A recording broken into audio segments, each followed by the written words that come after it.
भारत के वीर जैसे ना हिंदुस्तान की, जय भारत के वीर जैसे ना हिंदुस्तान की। जय हिंद जय जय बिहारी जय भारत की सेना सारी, जय हिंद जय जय बिहारी जय भारत की सेना सारी।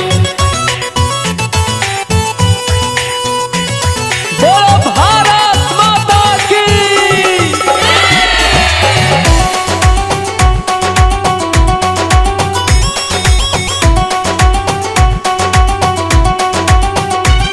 है वीरों का ये त्योहार माई रे, जो आता नहीं बार बार माई रे।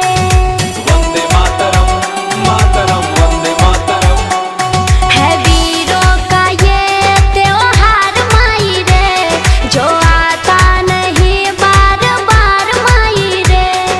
चूम के अपने मिट्टी को मिट्टी की तिलक लगाते हैं, वचन दिया जो माँ को अपने प्राणों से भी चुकाते हैं, और कर जाते खुद को निसार माई रे। है वीरों का ये त्योहार माई रे, कदम बढ़े तो रुक ना पाए, दुश्मन के आगे झुक ना पाए, चाहे मौका हो बलिदान की।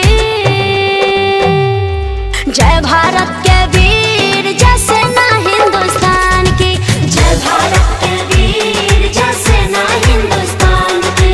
जय हिंद जय जय बिहारी जय भारत की सेना सारी, जय हिंद जय जय बिहारी जय भारत की सेना सारी।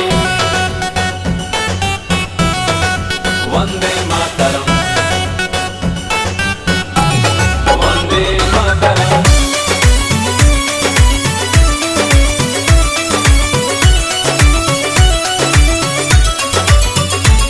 माँ कैसे ये तुमने है लाल दिए, फौलादों में जिन्हें तूने ढाल दिए।